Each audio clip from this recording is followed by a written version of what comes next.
He called me from her office, not even trying to hide the smugness dripping from his voice. He didn't think I would hear the fear buried underneath it. But I've spent my whole life studying people who pretend they're above me. You're not needed anymore, he said. She's moved on. She's happy. And I'd appreciate it if you stopped messaging my wife. My fingers didn't shake. My voice didn't break. But my mind froze, not because of his insult, but because of the way he said it. My wife. Even now, he didn't call her his wife. He called her mine, like he already knew the truth he didn't want to face. She hadn't called me in months. But she always answered when I called. Always whispering. Always hiding in the dark. He didn't know any of that. I said nothing. I just stared out through the glass wall of my penthouse, the city lights flickering below like fading stars, while he tried to break me from behind her polished mahogany desk. Then I ended the call. No goodbye. No argument. Just silence, the kind that always comes before something big. 3 years ago, I signed the papers. She kissed my cheek at the courthouse, whispered thank you, with eyes that were completely dry. I watched her walk away in heels that cost more than my first car, stepping straight into a new life, a life that didn't have space for the boy she married before he even finished 9th grade. I didn't fight. I didn't ask why. I just watched. When her promotion came, she called me, her voice shaking under all that pride. She told me she'd made CEO. And I truly meant it when I said I was happy for her. But that was back when she still sent late-night texts before her number suddenly changed, before I saw her on CNBC wearing a wedding ring that wasn't mine, and clearly wasn't new. She had worn it while she still told me she missed me. That was before I saw the man next to her in the article, Lyle Greaves. Harvard graduate. Private equity. Her partner in everything. She hadn't just left me. She had rewritten the entire past. And he was so sure I was nothing but a memory. I didn't ask around. Didn't start drama.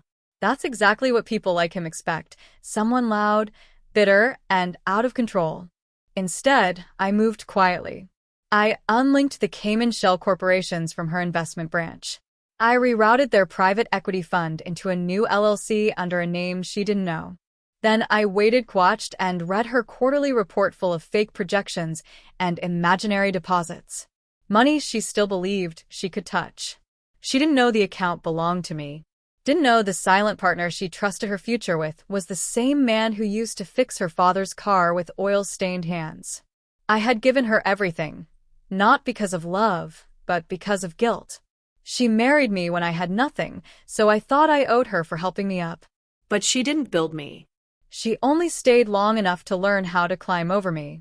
Last month, I watched him enter the board meeting she was leading. Watched him lean in close and whisper something smug before greeting the investors. He placed a hand on her back like she belonged to him. She flinched. Barely. Not enough for anyone else to notice. But I saw it. The way her fingers tightened. The small twitch in her jaw. I knew her tells better than anyone. I just didn't know if they came from fear or regret. Then an email arrived at 3:14 a.m. Encrypted. Anonymous. One sentence. Do you still want the voice recordings? There were 17 of them. Her voice, soft, shaky, whispering to someone who wasn't me. I can't keep lying to him. He thinks I'm in love. I didn't know he'd invest that much. What if he finds out? It was her assistant. He'd been recording everything for months. I wired him $50,000. Then I sent her one of the recordings. No text. No subject. Nothing. She opened it. I knew because my system logs tracked her IP. 17 seconds in, she closed it.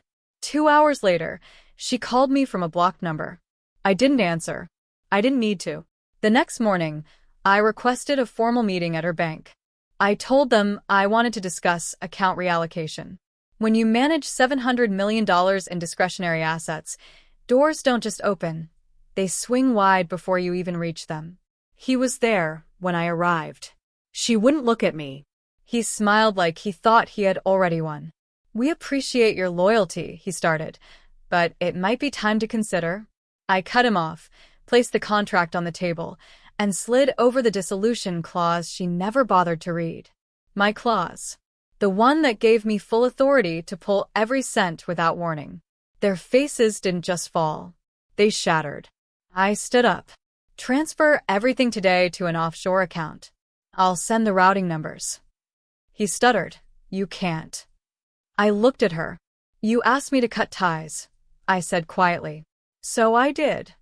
I walked out of the boardroom without a single glance back. I didn't have to.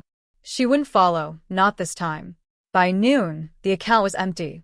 By sunset, the bank's liquidity dropped below safe levels. By midnight, headlines were everywhere. Whistleblower audio suggests internal misconduct. The bank will survive. But she won't. Not in that seat. Not with him. Not with the truth closing in. I didn't ruin her.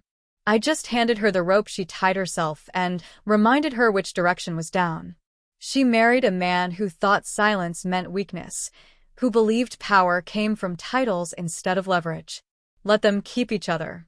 I built my empire in the shadow she left. She taught me how to climb. Now I only look down when I'm cutting someone loose.